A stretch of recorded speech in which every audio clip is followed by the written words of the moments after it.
ہم بھی جیل میں سارے لوگ جرم کر کے نہیں آئے ہوتے،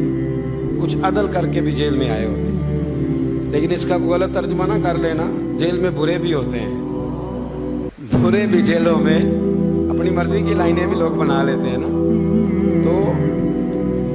اچھے لوگ بھی بعض اوقات بعض آزمائشوں کے سبب جیلوں میں جاتے ہیں۔ امام احمد بن حنبل کو جب گرفتار کر کے لے گئے نا، تو امام صاحب کچھ دن جیل میں رہے، جب واپس تشریف لائے امام احمد بن حنبل رحمۃ اللہ علیہ، جب آپ واپس تشریف لائے تو آپ کے صاحبزادے کہتے ہیں کہ ابو الحسن نام کا ایک چور تھا، ابو الحسن نام کا پکا چور تھا۔ پکے چوروں کا بھی سب کو پتا ہوتا ہے نا، سارا بغداد جانتا تھا کہ پکا چور ہے، لیکن امام صاحب کچھ مہینے جیل میں رہ کے واپس آئے تو ہر نماز کے بعد اس چور کے لیے دعا کرتے، کہتے اللہ ابو الحسن پہ رحم فرما، اللہ اس پر،